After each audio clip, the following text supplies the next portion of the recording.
सोचिए आप ऐसे एक बाजार में जाएं जहां आपको आलू, प्याज और टमाटर की तरह दुकानदार नोटों के बंडल बेचते नजर आए, तो आपको कैसा लगेगा? बहुत अजीब लगेगा, है ना? आपको जानकर हैरानी हुई कि दुनिया में एक ऐसा अनोखा देश भी है जहां फल सब्जियां नहीं बल्कि पैसे बिकते हैं। तो चलिए स्टार्ट करते हैं। Money market of Somaliland. पैसे जो हमें अपने देश में सीसीटीवी कैमरे की नजर में रहते हुए एटीएम या फिर बैंक से मिलते हैं, मगर यहाँ तो मंडियों में ही मिल जाते हैं। अब इसके पीछे की वजह क्या है, ये जानने के लिए आज का ये हमारा वीडियो अंत तक देखना पड़ेगा। एक ऐसे देश की जहां नोटों रद्दी की तरह बाजार में किलो का भाव मिल जाते हैं। तो चलिए फिर वीडियो शुरू करते हैं। आज का वीडियो करेंसी किसी भी देश का इकोनॉमी होता है। यही वजह है कि दुनिया के लगभग सभी देश अपनी यहाँ की सिक्कों और नोटों को हिफाजत और कड़ी सुरक्षा में रखते हैं। लेकिन दुनिया में जगह एक ऐसी भी है जिसका नाम है सोमालीलैंड, जहाँ पैसे बंडल की शक्ल में शहर की सड़कों पर रद्दी की तरह पड़ा रहता है, और वो भी बिना किसी हिफाजत के। आप ये मत समझिए कि यहाँ राम राज स्थापित है और किसी को भी ना पैसे का लोभ है और ना ही चिंता। अब ऐसा क्यों है, इसके लिए हमें जरा इस जगह का इतिहास जानना पड़ेगा, जिसके लिए कुछ साल पीछे जाना पड़ेगा। कुछ साल से मतलब कुछ साल ही है, यही कोई 3 दशक पहले। तो वो वक्त था साल 1991 का, जब उत्तरी अफ्रीका में आदन की खाड़ी के पास मौजूद सोमालियालैंड गृह युद्ध के बाद सोमालिया से अलग होकर वजूद में आया। यहाँ के लोगों ने तो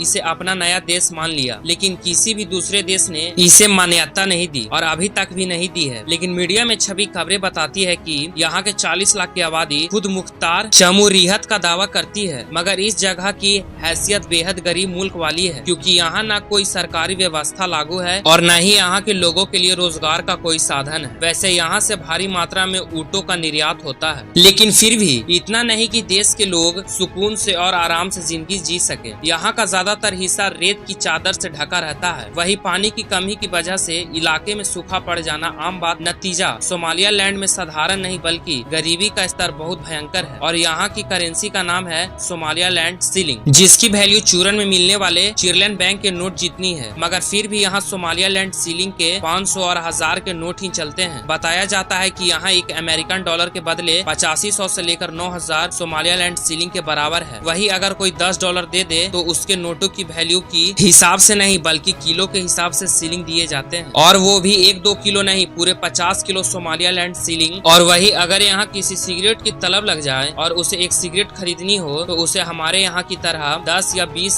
या फिर 30 में नहीं बल्कि पूरे 500 या फिर 1000 शिलिंग का नोट चाहिए। वही थैला भर सब्जी खरीदने के लिए थैला भर नोटों की जरूरत पड़ती है, और अगर किसी को गलती से कोई कीमती गहना खरीदना हो तो उसे शिलिंग के नोट से भरा ब्रीफ केस नहीं बल्कि ठेला गाड़ी दुकान तक ले जाना पड़ता है। अब यहाँ हम आपको ई रिक्शा या फिर टेम्पो का उदाहरण भी दे सकते हैं, लेकिन दिया नहीं, क्योंकि यहाँ पर एक पहिए वाली ठेला गाड़ी सबसे ज्यादा चलती है। यही वजह है कि यहाँ की राजधानी कही जाने वाली हरसिगा के बाजारों में अक्सर लोग ठेला गाड़ी पर ही नोट लाद कर चलते हुए नजर आते हैं। वैसे इस देश की एक खासियत भी है, यहाँ एक तरफ भारत जैसे विकासशील देश में कैशलेस व्यवस्था के लिए अभी भी जद्दोजहद चल रही है, तो वही यहाँ सालों पहले लोग कैशलेस हो चुके हैं, जिसके पीछे का वजह यह है कि यहाँ की करेंसी का डिवैल्यूएशन हो गया है, और करेंसी के रद्दी में तब्दील होने की वजह से लोग लेन देन कैशलेस करने में ही भलाई समझते हैं। वो छोटी से लेकर छोटी और बड़ी से लेकर बड़ी चीजों के लिए सिर्फ मोबाइल पेमेंट का ही इस्तेमाल करते हैं, क्योंकि यहाँ न तो क्रेडिट कार्ड का ज्यादा चलन है और न ही डेबिट कार्ड का, इसलिए यहाँ फोन की व्यवस्था जिंदाबाद है। वैसे क्रेडिट और डेबिट कार्ड से याद आया कि इस देश में एक भी अंतर्राष्ट्रीय स्तर बैंक भी नहीं है। ऐसे में ये बात स्वाभाविक हो जाती है कि यहाँ न तो कोई बैंकिंग सिस्टम है